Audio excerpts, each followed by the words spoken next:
ਵਾਹਿਗੁਰੂ ਜੀ ਕਾ ਖਾਲਸਾ ਵਾਹਿਗੁਰੂ ਜੀ ਕੀ ਫਤਿਹ। ਅੱਜ ਆਪਾਂ ਜਿਵੇਂ ਪ੍ਰੋਗਰਾਮ ਬਣਾਇਆ ਸੀ ਕਿ ਪਹਿਲਾਂ ਜਿਹੜੇ ਆਪਾਂ ਘਰਾਂ ਵਿੱਚ ਬੈਠੇ ਕਰਮ ਕਾਂਡ ਕਰਦੇ ਆ ਉਹਨਾਂ ਦੀ ਤੁਸੀਂ ਲਿਸਟ ਬਣਾ ਕੇ ਲਿਆਓਗੇ ਤੇ ਉਹਦੇ ਉੱਤੇ ਆਪਾਂ ਕੰਮ ਕਰਾਂਗੇ ਕਿ ਅਸੀਂ ਘਰਾਂ ਵਿੱਚ ਕਿਹੜੇ-ਕਿਹੜੇ ਜਿਹੜੇ ਕਰਮ ਕਾਂਡ ਕਰਦੇ ਆ ਜਿਹੜੇ ਸਾਨੂੰ ਛੱਡਣੇ ਚਾਹੀਦੇ ਨੇ। ਸੋ ਚਲੋ ਆਪਾਂ ਜੇ ਉਹ ਬਾਅਦ ਵਿੱਚ ਟਾਈਮ ਹੋਇਆ ਤੇ ਉਹਦੇ ਤੇ ਗੱਲ ਜ਼ਰੂਰ ਕਰਾਂਗੇ ਤੇ ਤੁਸੀਂ ਆਪਣੀ ਉਹ ਲਿਸਟ ਵੀ ਤਿਆਰ ਰੱਖਣਾ ਜਿਹੜੀ ਕਰਮ ਕਾਂਡਾਂ ਵਾਲੀ ਹੈ। ਤੇ ਅੱਜ ਆਪਾਂ ਜਿਹੜੀ ਕਥਾ ਸ਼ੁਰੂ ਕਰਨੀ ਹੈ ਉਹ ਹੈਗਾ ਸੁਖਮਨੀ ਸਾਹਿਬ ਜੀ ਦੀ ਬਾਣੀ। ਉਹਦੇ ਵਿੱਚੋਂ ਅਸ਼ਟਪਦੀ ਨੰਬਰ 10 ਤੇ ਉਸ ਦਾ ਪਹਿਲਾ ਸ਼ਲੋਕ, ਪਹਿਲਾ ਬੰਦ ਤੇ ਨਾਲ ਲੱਗਵਾ ਸ਼ਲੋਕ। ਸੋ ਪਿਛਲੀ ਵਾਰੀ ਜਦੋਂ ਆਪਾਂ ਸੁਖਮਨੀ ਸਾਹਿਬ ਜੀ ਦੀ ਕਥਾ ਜਿੱਥੇ ਛੱਡੀ ਸੀ ਉਹ ਸੀ ਅਸ਼ਟਪਦੀ 9 ਜਿਹੜੀ ਆਪਾਂ ਪੂਰੀ ਕਰ ਲਈ ਸੀ। ਤੇ ਅਸ਼ਟਪਦੀ 9 ਦਾ ਜਿਹੜਾ ਸ਼ਲੋਕ ਸੀ ਉਹ ਸੀ ਉਰ ਧਾਰੈ ਜੋ ਅੰਤਰ ਨਾਮ ਸਰਬ ਮੈਂ ਪੇਖੈ ਭਗਵਾਨ ਨਿਮਖ ਨਿਮਖ ਠਾਕੁਰ ਨਮਸਕਾਰੈ ਨਾਨਕ ਉਹ ਅਪਰਸ ਸਗਲ ਨਿਸਤਾਰੈ। ਸੋ ਇਹ ਗੁਰੂ ਅਰਜਨ ਦੇਵ ਮਹਾਰਾਜ ਜੀ ਨੇ ਸਾਨੂੰ ਪਰਮਾਤਮਾ ਅਕਾਲ ਪੁਰਖ ਵਾਹਿਗੁਰੂ ਜੀ ਦਾ ਨਾਮ ਅੰਤਰ ਧਾਰਨ ਕਰਨ ਦੀ ਤਾਕੀਦ ਕੀਤੀ ਸੀ। ਆਪਾਂ ਜਿੰਨੇ ਵੀ ਲੋਕ ਸੰਸਾਰ ਵਿੱਚ ਨਾਮ ਜਪਦੇ ਆ ਸਿਮਰਨ ਕਰਦੇ ਆ ਜ਼ਿਆਦਾਤਰ ਅਸੀਂ ਆਪਣੇ ਮੁਖ ਤੱਕ ਹੀ ਸੀਮਿਤ ਰਹਿ ਜਾਂਦੇ ਆ, ਮੂੰਹ ਤੱਕ ਸੀਮਿਤ ਰਹਿ ਜਾਂਦੇ ਆ ਵੀ ਆਪਾਂ ਮੂੰਹ ਤੋਂ ਹੀ ਵਾਹਿਗੁਰੂ ਰਾਮ ਅੱਲਾ ਖੁਦਾ ਜੋ ਬੋਲਦੇ ਆ ਉਸ ਰੱਬ ਦੇ ਨਾਂ ਨੂੰ ਅਸੀਂ ਆਪਣੇ ਅੰਦਰ ਨਹੀਂ ਉਤਰਨ ਦਿੰਦੇ ਜਾਂ ਅਸੀਂ ਕੋਸ਼ਿਸ਼ ਨਹੀਂ ਕਰਦੇ ਕਿ ਅੰਦਰ ਉਤਰ ਜਾਏ। ਤੇ ਇੱਕ ਗੱਲ ਸਾਨੂੰ ਸਮਝ ਲੈਣੀ ਚਾਹੀਦੀ ਹੈ ਕਿ ਜਿੰਨਾ ਚਿਰ ਹਰ ਖਾਧੀ ਹੋਈ ਚੀਜ਼ ਦਾ ਅਸਰ ਉਦੋਂ ਹੁੰਦਾ ਜਦੋਂ ਸਾਡੇ ਪੇਟ ਵਿੱਚ ਉਤਰ ਜਾਏ। ਇਸੇ ਤਰ੍ਹਾਂ ਨਾਮ ਹੈ। ਇੱਥੇ ਗੁਰੂ ਜੀ ਨੇ ਆਖਿਆ ਉਰ ਧਾਰੈ ਜੋ ਅੰਤਰ ਨਾਮ, ਜਿਹੜਾ ਮਨੁੱਖ ਪਰਮਾਤਮਾ ਦੇ ਨਾਮ ਨੂੰ ਆਪਣੇ ਅੰਦਰ ਆਪਣੇ ਹਿਰਦੇ ਵਿੱਚ ਧਾਰਨ ਕਰ ਲਵੇ, ਭਾਵ ਇਹ ਨਾਮ ਸਾਡੇ ਅੰਦਰ ਉਤਰ ਜਾਏ। ਜਿੰਨਾ ਚਿਰ ਨਾਮ ਅੰਦਰ ਨਹੀਂ ਉਤਰਦਾ ਉਹਨਾਂ ਚਿਰ ਇਹਦੀ ਵੀ ਕੋਈ ਕਰਾਮਾਤ ਸਾਡੇ ਤੇ ਨਹੀਂ ਵਾਪਰਦੀ, ਭਾਵ ਇਹਦੀ ਕੋਈ ਸੱਤਾ, ਇਹਦੀ ਕੋਈ ਸ਼ਕਤੀ ਸਾਨੂੰ ਮਹਿਸੂਸ ਨਹੀਂ ਹੋ ਪਾਉਂਦੀ ਜਿੰਨਾ ਚਿਰ ਸਾਡੇ ਅੰਦਰ ਨਹੀਂ ਉਤਰਦਾ। ਸੋ ਆਪਾਂ ਯਤਨ ਕਰੀਏ ਕਿ ਪਰਮਾਤਮਾ ਦਾ ਨਾਮ ਕੇਵਲ ਸਾਡੇ ਮੂੰਹ ਤੱਕ ਹੀ ਸੀਮਿਤ ਨਾ ਰਹਿ ਜਾਏ ਕਿ ਅਸੀਂ ਵਾਹਿਗੁਰੂ ਜਪ ਲਿਆ, ਅਸੀਂ ਬਾਣੀ ਦਾ ਪਾਠ ਕਰ ਲਿਆ ਮੂੰਹ ਨਾਲ। ਇਸੇ ਤਰ੍ਹਾਂ ਹੀ ਬਾਣੀ ਦੇ ਪਾਠ ਵਿੱਚੋਂ ਵੀ ਜਿਹੜਾ ਉਹਦਾ ਤੱਤ ਸਾਰੇ ਬਾਣੀ ਦਾ ਉਹ ਸਾਡੇ ਜੀਵਨ ਵਿੱਚ ਆਉਣਾ ਚਾਹੀਦਾ। ਪਰਮੇਸ਼ਵਰ ਦਾ ਨਾਮ ਸਾਡੇ ਹਿਰਦੇ ਵਿੱਚ ਸਾਡੇ ਅੰਦਰ ਥੱਲੇ ਉਤਰਨਾ ਚਾਹੀਦਾ ਹੈ ਕਿ ਸਾਡੇ ਉਹ ਕੰਮਾਂ ਵਿੱਚੋਂ ਵੀ ਪ੍ਰਗਟ ਹੋਵੇ, ਸਾਡੀ ਰੋਜ਼ਮਰਾ ਦੀ ਜ਼ਿੰਦਗੀ ਵਿੱਚੋਂ ਪ੍ਰਗਟ ਹੋਵੇ। ਸੋ ਜਿੰਨਾ ਚਿਰ ਪਰਮਾਤਮਾ ਦਾ ਨਾਮ ਅੰਦਰ ਨਹੀਂ ਉਤਰੇਗਾ ਉਹਨਾਂ ਚਿਰ ਜੋ ਅਸੀਂ ਨਾਮ ਤੋਂ ਪੂਰਾ ਲਾਭ ਉਠਾਉਣਾ ਸੀ ਉਹ ਨਹੀਂ ਉਠਾ ਪਾਵਾਂਗੇ। ਸੋ ਇਹ ਗੱਲ ਗੁਰੂ ਜੀ ਨੇ ਸਾਨੂੰ ਅਸ਼ਟਪਦੀ 9 ਦੇ ਸ਼ਲੋਕ ਵਿੱਚ ਸਮਝਾਈ ਸੀ। ਹੁਣ ਅਸ਼ਟਪਦੀ 10 ਦਾ ਜਿਹੜਾ ਸ਼ਲੋਕ ਹੈ ਉਹ ਹੈ ਉਸਤਤ ਕਰਹਿ ਅਨੇਕ ਜਨ ਅੰਤ ਨ ਪਾਰਾਵਾਰ ਨਾਨਕ ਰਚਨਾ ਪ੍ਰਭ ਰਚੀ ਬਹੁ ਬਿਧ ਅਨੇਕ ਪ੍ਰਕਾਰ। ਉਸ ਅਕਾਲ ਪੁਰਖ ਵਾਹਿਗੁਰੂ ਜੀ ਦੀ ਉਸਤਤ ਬਹੁਤ ਸਾਰੇ ਲੋਕ ਕਰਦੇ ਨੇ। ਬਹੁਤ ਸਾਰੇ ਲੋਕ ਵਾਹਿਗੁਰੂ ਜੀ ਦੇ ਗੁਣਾਂ ਦਾ ਗਾਇਨ ਕਰਦੇ ਨੇ, ਗੁਣਾਂ ਬਾਰੇ ਗੱਲਬਾਤ ਕਰਦੇ ਨੇ, ਲੇਕਿਨ ਉਹ ਵਾਹਿਗੁਰੂ ਜੀ ਦਾ ਅੰਤ ਪਾਰਾਵਾਰ ਨਹੀਂ ਪਾ ਸਕਦੇ। ਯਾਨੀ ਪਾਰਾਵਾਰ ਦਾ ਮਤਲਬ ਹੁੰਦਾ ਹੈ ਪਾਰ ਤੇ ਉਰਾਰ, ਇਸ ਨੂੰ ਪਾਰਾਵਾਰ ਆਖਦੇ ਨੇ। ਪਾਰਲਾ ਬੰਨਾ ਤੇ ਉਰਲਾ ਬੰਨਾ। ਵਾਹਿਗੁਰੂ ਜੀ ਦਾ ਨਾ ਪਰਲਾ ਬੰਨਾ ਸਾਨੂੰ ਪਤਾ ਹੈ, ਨਾ ਸਾਨੂੰ ਉਹਦਾ ਉਰਲਾ ਬੰਨਾ ਪਤਾ ਹੈ, ਲੇਕਿਨ ਉਸ ਵਾਹਿਗੁਰੂ ਜੀ ਦੀ ਉਸਤਤ ਬਹੁਤ ਸਾਰੇ ਲੋਕ ਕਰਦੇ ਨੇ ਗੁਰੂ ਜੀ ਆਖਦੇ ਨੇ, ਨਾਨਕ ਰਚਨਾ ਪ੍ਰਭ ਰਚੀ, ਬਹੁ ਵਿਧ ਅਨੇਕ ਪ੍ਰਕਾਰ। ਇਹ ਜਿਹੜੀ ਸ੍ਰਿਸ਼ਟੀ ਦੀ ਸਿਰਜਣਾ ਕੀਤੀ ਹੈ ਪਰਮਾਤਮਾ ਅਕਾਲ ਪੁਰਖ ਵਾਹਿਗੁਰੂ ਜੀ ਨੇ, ਇਹ ਉਹਨੇ ਬਹੁਤ ਤਰੀਕਿਆਂ ਨਾਲ ਤੇ ਬਹੁਤ ਭਾਂਤ ਯਾਨੀ ਬਹੁਤ ਕਿਸਮਾਂ ਦੀ ਉਹਨੇ ਸ੍ਰਿਸ਼ਟੀ ਦੀ ਰਚਨਾ ਕੀਤੀ ਹੋਈ ਹੈ। ਸੋ ਇਸ ਵਾਹਿਗੁਰੂ ਜੀ ਦੀ ਰਚਨਾ ਦਾ ਕਦੇ ਵੀ ਕਿਸੇ ਤੋਂ ਵੀ ਅੰਤ ਨਹੀਂ ਪਾਇਆ ਜਾ ਸਕੇਗਾ। ਸੋ ਇਸ ਸ਼ਲੋਕ ਵਿੱਚ ਗੁਰੂ ਜੀ ਨੇ ਸਾਨੂੰ ਅਸਲ ਵਿੱਚ ਵਾਹਿਗੁਰੂ ਜੀ ਦੀ ਰਚਨਾ ਤੇ ਉਸ ਦਾ ਰਚਨਾ ਦਾ ਤੇ ਵਾਹਿਗੁਰੂ ਜੀ ਦਾ ਦੋਵਾਂ ਦਾ ਹੀ ਅੰਤ ਨਹੀਂ ਪਾਇਆ ਜਾ ਸਕਦਾ, ਇਹ ਗੱਲ ਸਾਡੇ ਨਾਲ ਸਾਂਝੀ ਕੀਤੀ ਹੈ ਗੁਰੂ ਜੀ ਨੇ ਸ਼ਲੋਕ ਵਿੱਚ। ਤੇ ਆਪਾਂ ਨਾ ਪੰਜਵੇਂ ਪਾਤਸ਼ਾਹ ਦੀ ਬਾਣੀ ਪੜ੍ਹਦੇ ਹਾਂ ਤੇ ਉਹਨਾਂ ਦੀ ਬਾਣੀ ਵਿੱਚ ਪੰਨਾ ਨੰਬਰ 894 ਉੱਤੇ ਇੱਕ ਬਚਨ ਲਿਖਿਆ ਹੋਇਆ ਹੈ, ਜਿਹਦੇ ਵਿੱਚ ਗੁਰੂ ਅਰਜਨ ਦੇਵ ਮਹਾਰਾਜ ਆਖਦੇ ਨੇ, ਮਹਿਮਾ ਨਾ ਜਾਣੈ ਵੇਦ। ਵੇਦ ਤੋਂ ਮਤਲਬ ਹਿੰਦੂ ਮਤ ਦੇ ਜਿਹੜੇ 4 ਧਰਮ ਗ੍ਰੰਥ ਨੇ, ਤੇ ਵੇਦ ਦਾ ਇੱਕ ਅਰਥ ਗਿਆਨ ਹੁੰਦਾ ਹੈ। ਇਹਦਾ ਮਤਲਬ ਇਹ ਹੋ ਜਾਂਦਾ ਹੈ ਕਿ ਜਿੰਨੇ ਵੀ ਧਾਰਮਿਕ ਗਿਆਨਮਈ ਗ੍ਰੰਥ ਨੇ, ਉਹ ਸਾਰੇ ਗ੍ਰੰਥ 4 ਵੇਦਾਂ ਦੇ ਸਮੇਤ ਵਾਹਿਗੁਰੂ ਜੀ ਦੀ ਪੂਰਨ ਤੌਰ ਤੇ ਮਹਿਮਾ ਦਾ ਵਰਣਨ ਨਹੀਂ ਕਰ ਸਕਦੇ। ਸੋ ਉਸ ਨੂੰ ਉਹ ਬੇਅੰਤ ਆਖਦੇ ਨੇ, ਉਸ ਨੂੰ ਉਹ ਅਗੰਮ ਆਖਦੇ ਨੇ, ਉਸ ਨੂੰ ਅਗਾਧ ਬੋਧ ਆਖਦੇ ਨੇ, ਉਸ ਨੂੰ ਸਾਡੇ ਗਿਆਨ ਤੇ ਸਾਡੇ ਕਰਮ ਇੰਦਰੀਆਂ ਦੀ ਪਕੜ ਤੋਂ ਪਰੇ ਆਖਦੇ ਨੇ। ਬਸ ਇਸ ਤਰ੍ਹਾਂ ਤੇ ਉਸ ਮਾਲਕ ਦੀ ਇਹ ਵਡਿਆਈ ਕਰਦੇ ਨੇ, ਲੇਕਿਨ ਉਹਦਾ ਅੰਤ ਜਿਹੜਾ ਹੈ ਨਾ, ਉਹ ਨਾ ਕੋਈ ਦੱਸ ਸਕਿਆ ਨਾ ਦੱਸ ਸਕੇਗਾ। ਅੱਗੇ ਗੁਰੂ ਜੀ ਨੇ ਆਖਿਆ, ਬ੍ਰਹਮੈ ਨਹੀਂ ਜਾਣ ਹੈ ਭੇਦ। ਵਾਹਿਗੁਰੂ ਪਰਮੇਸ਼ਵਰ ਨੇ ਇਸ ਸ੍ਰਿਸ਼ਟੀ ਵਿੱਚ ਹਿੰਦੂ ਮਤ ਦਾ ਮੰਨਣਾ ਹੈ ਕਿ ਇੱਕ ਬ੍ਰਹਮਾ ਪੈਦਾ ਕੀਤਾ ਹੈ, ਪਰ ਗੁਰੂ ਜੀ ਦਾ ਮਤ ਹੈ ਕਿ ਇੱਕ ਨਹੀਂ, ਪਤਾ ਨਹੀਂ ਕਿੰਨੇ ਕੁ ਬ੍ਰਹਮੇ ਪੈਦਾ ਕੀਤੇ ਨੇ ਮਾਲਕ ਨੇ, ਔਰ ਇਹ ਸ੍ਰਿਸ਼ਟੀ ਕਦੋਂ ਦੀ ਬਣੀ ਹੈ, ਕਿੰਨੀ ਵਾਰੀ ਬਣੀ ਹੈ, ਕਿੰਨੀ ਵਾਰੀ ਇਸ ਨੂੰ ਢਾਇਆ ਗਿਆ ਹੈ ਤੇ ਫਿਰ ਇਹਦੀ ਸਿਰਜਣਾ ਕੀਤੀ ਗਈ ਹੈ।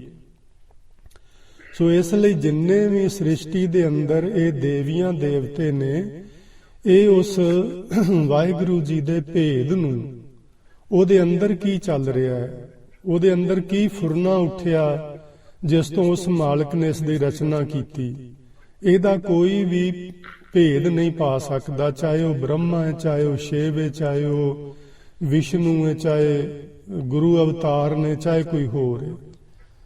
ਅੱਗੇ ਆਖਿਆ, ਅਵਤਾਰ ਨਾ ਜਾਣੈ ਅੰਤ। ਹਿੰਦੂ ਧਰਮ ਦੇ ਅੰਦਰ ਇਹ 24 ਅਵਤਾਰ ਮੰਨਦੇ ਨੇ। ਇਹਨਾਂ ਦੇ ਮੁੱਖ ਰੂਪ ਵਿੱਚ 10 ਅਵਤਾਰ ਨੇ, ਲੇਕਿਨ ਟੋਟਲ ਜਿਹੜੇ ਨੇ ਉਹ 24 ਨੇ। ਗੁਰੂ ਜੀ ਦਾ ਮੰਨਣਾ ਹੈ ਕਿ ਅਵਤਾਰ ਨਾ ਜਾਣੈ ਅੰਤ। ਇਹ ਜਿਨ੍ਹਾਂ ਨੂੰ ਤੁਸੀਂ ਅਵਤਾਰ ਕਰਕੇ ਜਿਨ੍ਹਾਂ ਦੀ ਪੂਜਾ ਕਰਦੇ ਹੋ, ਉਹ ਵੀ ਭਾਈ ਪਰਮਾਤਮਾ ਦਾ ਅੰਤ ਜਿਹੜਾ ਉਸ ਨੂੰ ਨਹੀਂ ਜਾਣ ਸਕਦੇ। ਪਰਮੇਸ਼ਰ ਪਾਰ ਬ੍ਰਹਮ ਬੇਅੰਤ। ਗੁਰੂ ਜੀ ਦਾ ਮੰਨਣਾ ਹੈ ਕਿ ਜਿਹੜਾ ਪਰਮਾਤਮਾ ਹੈ, ਅਕਾਲ ਪੁਰਖ ਵਾਹਿਗੁਰੂ ਰੱਬ, ਜਿਹਨੂੰ ਜੋ ਵੀ ਤੁਸੀਂ ਨਾਂ ਦਿੰਦੇ ਹੋ, ਉਹ ਬੇਅੰਤ ਹੈ। ਉਸ ਦੀ ਰਚਨਾ ਵੀ ਬੇਅੰਤ ਹੈ ਤੇ ਉਹ ਆਪ ਵੀ ਬੇਅੰਤ ਗੁਣਾਂ ਵਾਲਾ ਹੈ। ਉਸ ਪਰਮਾਤਮਾ ਦੀ ਰਚਨਾ ਬਾਰੇ ਤੇ ਪਰਮਾਤਮਾ ਦੇ ਗੁਣਾਂ ਬਾਰੇ ਨਾ ਕੋਈ ਸੰਤ, ਨਾ ਕੋਈ ਗਿਆਨਵਾਨ ਪੁਰਸ਼, ਨਾ ਕੋਈ ਅਵਤਾਰ, ਨਾ ਕੋਈ ਦੇਵੀਆਂ ਦੇਵਤੇ, ਨਾ ਕੋਈ ਧਰਮ ਗ੍ਰੰਥ ਪੂਰਨ ਤੌਰ ਤੇ ਉਹਦੇ ਬਾਰੇ ਕੋਈ ਜਾਣਕਾਰੀ ਨਹੀਂ ਦੇ ਸਕਦਾ। ਸਾਰੇ ਹੀ ਪੂਰਨ ਤੌਰ ਤੇ ਜਾਣਕਾਰੀ ਦੇਣ ਤੋਂ ਅਸਮਰਥ ਨੇ। ਜਿੰਨਾ ਕੁ ਉਹਨਾਂ ਨੂੰ ਸਮਝ ਆਉਂਦੀ ਹੈ, ਜਿੰਨਾ ਕੁ ਪਤਾ ਲੱਗਦਾ ਹੈ ਵਾਹਿਗੁਰੂ ਜੀ ਦੇ ਬਾਰੇ, ਉਹਨਾਂ ਕੁ ਕੋਈ ਮਨੁੱਖ ਉਹਦੇ ਬਾਰੇ ਸਾਨੂੰ ਜਾਣਕਾਰੀ ਦੇ ਦਿੰਦਾ, ਪਰ ਪੂਰਨ ਨਹੀਂ ਵੀ ਇਹ ਹੱਦ ਹੋ ਗਈ ਹੈ ਰੱਬ ਦੀ, ਇੱਥੋਂ ਤੱਕ, ਇਸ ਤੋਂ ਅੱਗੇ ਰੱਬ ਨਹੀਂ, ਇਹ ਨਹੀਂ ਕਿਹਾ ਜਾ ਸਕੇਗਾ। ਫਿਰ ਕਿਸੇ ਨੇ ਜ਼ਰੂਰ ਗੁਰੂ ਜੀ ਨੂੰ ਸਵਾਲ ਕੀਤਾ ਹੋਣਾ ਹੈ ਵੀ ਗੁਰੂ ਜੀ, ਕੋਈ ਤੁਸੀਂ ਕਹਿ ਰਹੇ ਹੋ ਕਿ ਕੋਈ ਵੀ ਦੁਨੀਆ ਦਾ ਅਵਤਾਰੀ ਪੁਰਸ਼, ਕੋਈ ਰੱਬ ਦਾ ਪਿਆਰਾ, ਕੋਈ ਧਰਮ ਗ੍ਰੰਥ ਵਾਹਿਗੁਰੂ ਜੀ ਦੀ ਬੇਅੰਤਤਾ ਦਾ ਵਰਣਨ ਨਹੀਂ ਕਰ ਸਕਦਾ, ਤੇ ਕੀ ਕੋਈ ਵੀ ਨਹੀਂ ਕਰ ਸਕਦਾ? ਗੁਰੂ ਜੀ ਨੇ ਆਖਿਆ, ਆਪਣੀ ਗਤ ਆਪ ਜਾਣੈ, ਸੁਣ ਸੁਣ ਅਵਰ ਵਖਾਨੈ। ਵਾਹਿਗੁਰੂ ਆਪਣੀ ਗਤੀ ਨੂੰ ਕੇਵਲ ਆਪ ਹੀ ਜਾਣਦਾ ਹੈ। ਉਹ ਕਿੰਨਾ ਵੱਡਾ ਹੈ, ਕਿੰਨਾ ਛੋਟਾ ਹੈ, ਉਹਦੀ ਰਚਨਾ ਕਿੰਨੀ ਵੱਡੀ ਹੈ, ਕਿੱਥੋਂ ਤੱਕ ਹੈ, ਇਹ ਕੇਵਲ ਉਹ ਪ੍ਰਮਾਤਮਾ ਆਪ ਹੀ ਜਾਣਦਾ ਹੈ। ਬਾਕੀ ਅਸੀਂ ਤੁਸੀਂ ਸਾਰੇ ਇੱਕ ਦੂਜੇ ਤੋਂ ਸੁਣ ਕੇ ਜਾਂ ਪੜ੍ਹ ਕੇ ਕਿਤੋਂ ਅਸੀਂ ਵਾਹਿਗੁਰੂ ਜੀ ਦੇ ਬਾਰੇ ਗੱਲਬਾਤ ਜਿਹੜੀ ਉਹ ਕਰਦੇ ਰਹਿੰਦੇ ਹਾਂ, ਤੇ ਉਹਦਾ ਪੂਰਨ ਤੌਰ ਤੇ ਅੰਤ ਪਾ ਲੈਣਾ ਇਹ ਕਿਸੇ ਦੇ ਵੱਸ ਦੀ ਗੱਲ ਨਹੀਂ। ਸੋ ਗੁਰੂ ਜੀ ਨੇ ਸ਼ਲੋਕ ਇਸ 10ਵੀਂ ਅਸ਼ਟਪਦੀ ਦਾ ਇੱਥੋਂ ਸ਼ੁਰੂ ਕੀਤਾ ਹੈ। ਉਸਤਤ ਕਰਹਿ ਅਨੇਕ ਜਨ ਅੰਤ ਨ ਪਾਰਾਵਾਰ, ਨਾਨਕ ਰਚਨਾ ਪ੍ਰਭ ਰਚੀ ਬਹੁ ਬਿਧ ਅਨੇਕ ਪ੍ਰਕਾਰ। ਅਨੇਕ ਭਾਂਤ ਨਾਲ ਵਾਹਿਗੁਰੂ ਜੀ ਨੇ ਇਸ ਸ੍ਰਿਸ਼ਟੀ ਦੀ ਰਚਨਾ ਨੂੰ ਰਚਿਆ ਹੋਇਆ। ਹੁਣ ਆਪਾਂ ਅਸ਼ਟਪਦੀ ਸ਼ੁਰੂ ਕਰਦੇ ਹਾਂ। ਇਹਦਾ ਪਹਿਲਾ ਬੰਦ ਏ ਜਿਸ ਵਿੱਚ ਉਹਨਾਂ ਨੇ ਆਖਿਆ ਕਈ ਕੋਟ ਹੋਏ ਪੂਜਾਰੀ, ਕਈ ਕੋਟ ਆਚਾਰ ਵਿਵਹਾਰੀ। ਹੁਣ ਇਹ ਸਾਰੀ ਅਸ਼ਟਪਦੀ ਦੇ ਵਿੱਚ ਦੋ ਤਰ੍ਹਾਂ ਦੇ ਲੋਕਾਂ ਨੂੰ ਗੁਰੂ ਜੀ ਨੇ ਲਿਆ ਹੋਇਆ।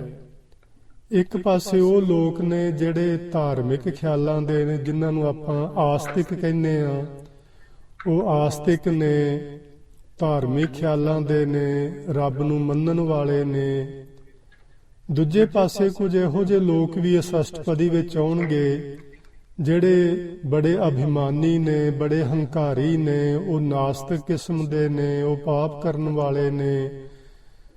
ਜਿਸ ਤਰ੍ਹਾਂ ਗੁਰੂ ਜੀ ਨੇ ਜਪਜੀ ਸਾਹਿਬ ਵਿੱਚ ਨਹੀਂ, ਜਿਹੜੇ ਆਪਾਂ 3 ਪੌੜੀਆਂ ਪੜ੍ਹੀਆਂ ਸੀ, ਅਸੰਖ ਜਪ ਵਾਲੀਆਂ, ਅਸੰਖ ਮੂਰਖ ਤੇ ਅਸੰਖ ਨਾਮ ਅਸੰਖ ਥਾਮ ਵਾਲੀਆਂ, ਉਹਨਾਂ ਵਿੱਚ ਬਿਲਕੁਲ ਇਸੇ ਤਰ੍ਹਾਂ ਹੀ ਗੁਰੂ ਜੀ ਨੇ ਸਾਡੇ ਨਾਲ ਬਚਨ ਸਾਂਝੇ ਕੀਤੇ ਹੋਏ ਨੇ ਕਿ ਇਸ ਧਰਤੀ ਉੱਤੇ ਵਾਹਿਗੁਰੂ ਜੀ ਦੀ ਬਣਾਈ ਹੋਈ ਸ੍ਰਿਸ਼ਟੀ ਦੇ ਅੰਦਰ ਅਨੇਕਾਂ ਹੀ ਜਪੀ ਤਪੀ ਨੇ, ਅਨੇਕਾਂ ਹੀ ਧਾਰਮਿਕ ਪੁਰਸ਼ ਨੇ, ਅਨੇਕਾਂ ਹੀ ਆਸਤਕ ਨੇ। ਲੇਕਿਨ ਉਹਦੇ ਦੂਜੇ ਪਾਸੇ ਅਨੇਕਾਂ ਹੀ ਮੂਰਖ ਅੰਧ ਘੋਰ ਨੇ, ਚੋਰ ਨੇ, ਹਰਾਮਖੋਰ ਨੇ, ਕਾਤਲ ਨੇ, ਠੱਗ ਨੇ, ਧਾੜਵੀ ਨੇ, ਉਹ ਵੀ ਬੜੇ ਨੇ। ਸੋ ਇਸ ਅਸ਼ਟਪਦੀ ਵਿੱਚ ਵੀ ਬਿਲਕੁਲ ਉਸੇ ਹੀ ਭਾਂਤ ਨਾਲ ਗੁਰੂ ਅਰਜਨ ਦੇਵ ਮਹਾਰਾਜ ਜੀ ਨੇ ਬਚਨ ਸਾਡੇ ਨਾਲ ਸਾਂਝੇ ਕੀਤੇ ਨੇ। ਕਈ ਕੋਟ ਹੋਏ ਪੁਜਾਰੀ, ਕਰੋੜਾਂ ਹੀ ਲੋਕ ਨੇ ਜਿਹੜੇ ਪੁਜਾਰੀ ਹੋ ਗੁਜ਼ਰੇ ਨੇ ਇਸ ਧਰਤੀ ਉੱਤੋਂ। ਤੇ ਪੁਜਾਰੀ ਦਾ ਮਤਲਬ ਹੁੰਦਾ ਪੂਜਾ ਕਰਨ ਵਾਲੇ। ਪੂਜਾ ਕਰਨ ਵਾਲੇ ਦਾ ਮਤਲਬ ਹੈ ਜਿਹੜੇ ਰੱਬ ਜੀ ਨੂੰ ਸਤਿਕਾਰ ਦਿੰਦੇ ਨੇ। ਭਾਵੇਂ ਸਤਿਕਾਰ ਅਸੀਂ ਵੱਖ-ਵੱਖ ਕਿਸਮਾਂ ਨਾਲ ਦਿੰਦੇ ਆ। ਕੋਈ ਰੱਬ ਦੀ ਮੂਰਤੀ ਬਣਾ ਕੇ ਸਾਹਮਣੇ ਰੱਖ ਕੇ ਤੇ ਉਹਦੇ ਅੱਗੇ ਧੂਫ ਬੱਤੀ ਦਿਖਾਉਂਦਾ ਹੈ, ਕੋਈ ਉਹਦੇ ਗਲ ਵਿੱਚ ਫੁੱਲਾਂ ਦਾ ਹਾਰ ਪਾ ਦਿੰਦਾ ਹੈ, ਕੋਈ ਉਹਨੂੰ ਮੱਥੇ ਟੇਕਦਾ ਹੈ, ਕੋਈ ਉਹਨੂੰ ਭੋਗ ਲਵਾਉਂਦਾ ਹੈ। ਇਹ ਤਰੀਕੇ ਨੇ ਲੋਕਾਂ ਦੇ ਪਰਮਾਤਮਾ ਦੀ ਪੂਜਾ ਕਰਨ ਦੇ। ਲੇਕਿਨ ਗੁਰੂ ਦੀ ਮੱਤ ਹੈ ਕਿ ਇਹੋ ਜੀ ਕੋਈ ਵੀ ਪੂਜਾ ਪਰਮਾਤਮਾ ਦੀ ਪੂਜਾ ਨਹੀਂ ਹੋ ਸਕਦੀ। ਪਰਮਾਤਮਾ ਦੀ ਪੂਜਾ ਕੇਵਲ ਤੇ ਕੇਵਲ ਇੱਕੋ ਹੀ ਹੈ, ਉਸ ਨੂੰ ਆਪਣੇ ਹਿਰਦੇ ਵਿੱਚ ਥਾਂ ਦੇਣੀ, ਆਪਣੇ ਹਿਰਦੇ ਵਿੱਚ ਉਹਦੇ ਗੁਣਾਂ ਨੂੰ ਵਸਾ ਲੈਣਾ, ਆਪਣੇ ਉਸ ਵਾਹਿਗੁਰੂ ਜੀ ਦੇ ਗੁਣਾਂ ਨੂੰ ਹਿਰਦੇ ਵਿੱਚ ਵਸਾ ਕੇ ਉਹਨਾਂ ਦੇ ਮੁਤਾਬਕ ਜ਼ਿੰਦਗੀ ਜਿਉਣੀ। ਇਹੋ ਹੀ ਰੱਬ ਦੀ ਸੱਚੀ ਪੂਜਾ ਹੈ, ਹੋਰ ਕੋਈ ਰੱਬ ਦੀ ਪੂਜਾ ਨਹੀਂ। ਵਾਹਿਗੁਰੂ ਜੀ ਦੇ ਨਾਮ ਨੂੰ ਹਿਰਦੇ ਵਿੱਚ ਟਿਕਾ ਲੈਣਾ। ਪੂਜਾ ਕੀਚੈ ਨਾਮ ਧਿਆਈਐ, ਵਿਨ ਨਾਮੈ ਪੂਜ ਨਾ ਹੋਏ। ਵਾਹਿਗੁਰੂ ਜੀ ਦੀ ਅਸੀਂ ਮੂਰਤੀ ਬਣਾ ਲਈਏ ਪੱਥਰ ਦੀ, ਜਾਂ ਕਿਸੇ ਧਰਮ ਗ੍ਰੰਥ ਨੂੰ ਆਪਣੇ ਸਾਹਮਣੇ ਟਿਕਾ ਲਈਏ ਤੇ ਉਹਦੇ ਉੱਤੇ ਫੁੱਲ ਮਾਲਾਵਾਂ ਪਾਈ ਜਾਈਏ, ਉਹਦੇ ਉੱਤੇ ਖਾਣੇ ਲਿਆ ਕੇ ਰੱਖ ਕੇ ਭੋਗ ਲਵਾਈ ਜਾਈਏ, ਤੇ ਇਹੋ ਜਿਹੇ ਜਿੰਨੇ ਵੀ ਕਰਮ ਕਰੀਏ, ਗੁਰੂ ਜੀ ਦਾ ਮੰਨਣਾ ਹੈ ਕਿ ਇਹ ਤੁਸੀਂ ਕੋਈ ਰੱਬ ਦੀ ਪੂਜਾ ਨਹੀਂ ਕਰ ਰਹੇ। ਇਹ ਰੱਬ ਦੀ ਸੱਚੀ ਪੂਜਾ ਨਹੀਂ ਹੈ, ਇਹ ਤੁਸੀਂ ਇੱਕ ਕਰਮ ਕਾਂਡ ਕਰ ਰਹੇ ਹੋ। ਅੱਜ ਆਪਾਂ ਕਰਮ ਕਾਂਡਾਂ ਦੀ ਗੱਲ ਕਰਨੀ ਹੈ। ਤੇ ਆਪਣੇ ਨਾ ਘਰਾਂ ਵਿੱਚ ਬਹੁਤ ਸਾਰੇ ਲੋਕ ਨੇ, ਮੈਂ ਇਹ ਨਹੀਂ ਕਹਿ ਰਿਹਾ ਕਿ ਤੁਸੀਂ, ਮੈਂ ਕਹਿ ਰਿਹਾ ਬਹੁਤ ਸਾਰੇ ਲੋਕ ਨੇ ਇਸ ਧਰਤੀ ਉੱਤੇ ਜਿਹੜੇ ਸਿੱਖ ਲੋਕ ਨੇ, ਜਿਨ੍ਹਾਂ ਨੇ ਆਪਣੇ ਘਰਾਂ ਵਿੱਚ ਗੁਰੂ ਸਾਹਿਬ ਦਾ ਪ੍ਰਕਾਸ਼ ਕੀਤਾ। ਤੇ ਕੇਵਲ ਘਰਾਂ ਵਿੱਚ ਨਹੀਂ, ਬਹੁ ਗਿਣਤੀ ਗੁਰਦੁਆਰਿਆਂ ਵਿੱਚ ਵੀ ਰੋਟੀ ਬਣਾ ਕੇ, ਲੰਗਰ ਬਣਾ ਕੇ, ਕੜਾਹ ਪ੍ਰਸ਼ਾਦ ਬਣਾ ਕੇ ਅਸੀਂ ਭੋਗ ਲਵਾਉਂਦੇ ਹਾਂ। ਤੇ ਉੱਥੇ ਅਸੀਂ ਉਚੇਚੀ ਇੱਕ ਪੰਕਤੀ ਪੜ੍ਹਦੇ ਹਾਂ ਕਿ ਵਾਹਿਗੁਰੂ ਜੀ ਅਸੀਂ ਕਰੀ ਪਾਕ ਸਾਲ ਸੋਚ ਪਵਿੱਤਰਾ, ਹੁਣ ਲਾਵੋ ਭੋਗ ਹਰ ਰਾਏ। ਅਸੀਂ ਇਹ ਪੰਕਤੀ ਵੀ ਬਹੁਤ ਥਾਵਾਂ ਤੇ ਸੁਣੀ ਹੈ, ਤੁਸੀਂ ਵੀ ਸੁਣੀ ਹੋਏਗੀ। ਸੋ ਇਹ ਅਸੀਂ ਵਾਹਿਗੁਰੂ ਜੀ ਨੂੰ, ਗੁਰੂ ਗ੍ਰੰਥ ਸਾਹਿਬ ਨੂੰ ਭੋਗ ਲਵਾ ਰਹੇ ਹੁੰਦੇ ਆ, ਜਿਹੜਾ ਕਿ ਇਹ ਨਿਰੋਲ ਇੱਕ ਕਰਮ ਕਾਂਡ ਹੈ। ਚਾਹੇ ਉਹ ਅਸੀਂ ਆਪਣੇ ਘਰ ਵਿੱਚ ਕਰੀਏ ਤੇ ਚਾਹੇ ਅਸੀਂ ਆਪਣੇ ਗੁਰਦੁਆਰਿਆਂ 'ਚ ਕਰੀਏ, ਇਹ ਇੱਕ ਵੱਡੀ ਮਨਮਤ ਤੇ ਇਹ ਇੱਕ ਕਰਮ ਕਾਂਡ ਹੈ ਜਿਹੜਾ ਸਾਨੂੰ ਸਭਨਾਂ ਨੂੰ ਛੱਡ ਦੇਣਾ ਚਾਹੀਦਾ, ਤਿਆਗ ਦੇਣਾ ਚਾਹੀਦਾ। ਇਹਦੀ ਕੋਈ ਵੀ ਜ਼ਰੂਰਤ ਨਹੀਂ। ਨਾ ਇਹੋ ਜਿਹੇ ਕਰਮ ਕੀਤਿਆਂ ਵਾਹਿਗੁਰੂ ਜੀ ਦੀ ਪੂਜਾ ਹੁੰਦੀ ਹੈ। ਵਾਹਿਗੁਰੂ ਜੀ ਦੀ ਪੂਜਾ ਹੈ ਕੇਵਲ ਤੇ ਕੇਵਲ ਉਸ ਮਾਲਕ ਦਾ ਨਾਮ ਜਪਣਾ, ਨਾਮ ਨੂੰ ਅੰਤਰ ਉਰ ਧਾਰਨ ਕਰਨਾ, ਆਪਣੇ ਹਿਰਦੇ ਵਿੱਚ ਟਿਕਾਉਣਾ ਤੇ ਫਿਰ ਉਹਦੇ ਮੁਤਾਬਕ ਜ਼ਿੰਦਗੀ ਜਿਉਣਾ। ਇਹ ਵਾਹਿਗੁਰੂ ਜੀ ਦੀ ਸੱਚੀ ਪੂਜਾ ਹੈ, ਸਾਨੂੰ ਇਹ ਕਰਨੀ ਚਾਹੀਦੀ ਹੈ। ਕਈ ਕੋਟ ਆਚਾਰ ਵਿਵਹਾਰੀ। ਆਚਾਰ ਵਿਵਹਾਰੀ ਤੋਂ ਮਤਲਬ ਹੈ ਜਿਹੜੇ ਸਦਾਚਾਰਕ ਲੋਕ ਨੇ, ਚੰਗੇ ਕਰਮ ਕਰਨ ਵਾਲੇ ਨੇ, ਜੀਵਨ ਸਾਫ਼ ਸੁਥਰਾ ਰੱਖਣ ਵਾਲੇ ਨੇ। ਉਹ ਕੋਈ ਮਾੜੀ ਗੱਲ ਨਹੀਂ ਕਰ ਰਹੇ, ਉਹ ਚੰਗੀ ਹੀ ਕਰ ਰਹੇ ਨੇ, ਕੁਝ ਵੀ ਮਾੜਾ ਨਹੀਂ ਕਰ ਰਹੇ। ਲੇਕਿਨ ਗੁਰੂ ਜੀ ਦਾ ਮੰਨਣਾ ਹੈ ਕਿ ਇਹ ਜਿੰਨੇ ਵੀ ਇਸ ਢੰਗ ਦੇ ਕਰਮ ਨੇ, ਇਹ ਤੁਹਾਨੂੰ ਵਾਹਿਗੁਰੂ ਜੀ ਦੇ ਵਿੱਚ ਅਭੇਦਤਾ ਨਹੀਂ ਦਵਾ ਸਕਦੇ। ਤੁਹਾਨੂੰ ਇਹਨਾਂ ਕਰਮਾਂ ਦੇ ਨਾਲ ਸੰਸਾਰ ਵਿੱਚ ਇੱਜ਼ਤ ਮਾਣ ਮਿਲਦਾ ਹੈ। ਇਹਨਾਂ ਕਰਮਾਂ ਦੇ ਨਾਲ ਤੁਸੀਂ ਆਪ ਸੁਖੀ ਵਸਦੇ ਹੋ, ਦੂਜਿਆਂ ਨੂੰ, ਆਪਣੇ ਆਂਢ ਗੁਆਂਢ ਵਾਲਿਆਂ ਨੂੰ ਸੁਖੀ ਵਸਣ ਵਿੱਚ ਤੁਸੀਂ ਉਹਨਾਂ ਦੀ ਸਹਾਇਤਾ ਕਰਦੇ ਹੋ। ਲੇਕਿਨ ਇਹ ਪਰਮਾਤਮਾ ਵਿੱਚ ਅਭੇਦਤਾ ਵਾਸਤੇ ਕਰਮ ਕਾਫੀ ਨਹੀਂ। ਸੋ ਕਈ ਕਰੋੜਾਂ ਲੋਕ ਵਾਹਿਗੁਰੂ ਜੀ ਦੀ ਪੂਜਾ ਕਰਨ ਵਾਲੇ ਹੋਏ ਨੇ। ਕਈ ਕਰੋੜਾਂ ਜੀਵ ਨੇ ਜਿਹੜੇ ਮਨੁੱਖ ਨੇ, ਉਹ ਆਚਾਰ ਵਿਵਹਾਰੀ ਨੇ, ਭਾਵ ਉਹ ਚੰਗੇ ਕਰਮ ਕਰਦੇ ਨੇ, ਉਹ ਆਸਤਿਕਤਾ ਵਾਲੇ ਨੇ, ਉਹ ਚੰਗੇ ਆਚਾਰ ਵਿਵਹਾਰ ਵਾਲੇ ਨੇ, ਉਹ ਕਿਸੇ ਦਾ ਮਾੜਾ ਨਹੀਂ ਕਰਦੇ, ਕਿਸੇ ਦਾ ਹੱਕ ਨਹੀਂ ਮਾਰਦੇ। ਇਹੋ ਜਿਹੇ ਕਰਮ ਉਹ ਕਰਦੇ ਨੇ। ਲੇਕਿਨ ਉਸਤਤ ਕਰੇ ਅਨੇਕ ਜਨ ਅੰਤ ਨਾ ਪਾਰਾਵਾਰ। ਇਹਨਾਂ ਸਾਰਿਆਂ ਵਿੱਚੋਂ ਕੋਈ ਵੀ ਆਦਮੀ ਵਾਹਿਗੁਰੂ ਜੀ ਦਾ ਅੰਤ ਨਹੀਂ ਪਾ ਸਕੇਗਾ। ਸੋ ਅਗਲੀਆਂ ਪੰਕਤੀਆਂ ਵਿੱਚ ਆਖਦੇ ਨੇ, ਕਈ ਕੋਟ ਭਏ ਤੀਰਥ ਵਾਸੀ। ਇੱਕ ਤੇ ਉਹ ਲੋਕ ਨੇ ਜਿਹੜੇ ਤੀਰਥਾਂ ਤੇ ਇਸ਼ਨਾਨ ਕਰਨ ਜਾਂਦੇ ਨੇ, ਇਹ ਵੀ ਇੱਕ ਕਰਮ ਕਾਂਡ ਹੈ। ਤੀਰਥਾਂ ਉੱਤੇ ਇਸ਼ਨਾਨ ਕਰਨਾ, ਜਾ ਕੇ ਸਰੋਵਰਾਂ 'ਚ ਨਹਾਉਣਾ, ਜਾ ਕੇ ਦਰਿਆਵਾਂ, ਨਦੀਆਂ, ਨਾਲਿਆਂ ਵਿੱਚ ਨਹਾਉਣਾ, ਇਹ ਵੀ ਇੱਕ ਕਰਮ ਕਾਂਡ ਦਾ ਹਿੱਸਾ ਹੈ। ਸੋ ਸਾਨੂੰ ਸਿੱਖ ਲੋਕਾਂ ਨੂੰ ਇਹ ਵੀ ਤਿਆਗ ਦੇਣਾ ਚਾਹੀਦਾ, ਇਹ ਛੱਡ ਦੇਣਾ ਚਾਹੀਦਾ। ਅਸੀਂ ਤੀਰਥ ਤੇ ਜਾਵਾਂਗੇ ਜ਼ਰੂਰ, ਅਸੀਂ ਜ਼ਰੂਰ ਗੁਰਦੁਆਰਿਆਂ 'ਚ ਮੱਥਾ ਟੇਕਣ ਲਈ ਜਾਵਾਂਗੇ, ਲੇਕਿਨ ਉੱਥੇ ਨਹਾ ਕੇ ਪਾਪ ਬਖਸ਼ਾਉਣ ਲਈ ਨਹੀਂ, ਲੇਕਿਨ ਉੱਥੇ ਮੱਥਾ ਟੇਕ ਕੇ ਰੱਬ ਦੀ ਪੂਜਾ ਕਰਨ ਲਈ ਨਹੀਂ। ਅਸੀਂ ਉੱਥੇ ਜਾਵਾਂਗੇ ਕੁਝ ਸਿੱਖਣ ਲਈ, ਕਿ ਉੱਥੇ ਕੋਈ ਰੱਬ ਦਾ ਪਿਆਰਾ ਹੋਏਗਾ ਜਿਹੜਾ ਬਾਣੀ ਵਿੱਚੋਂ ਪਾਠ ਕਰਕੇ ਸਾਨੂੰ ਕਿਸੇ ਸ਼ਬਦ ਦੀ ਵਿਆਖਿਆ ਸੁਣਾਏਗਾ।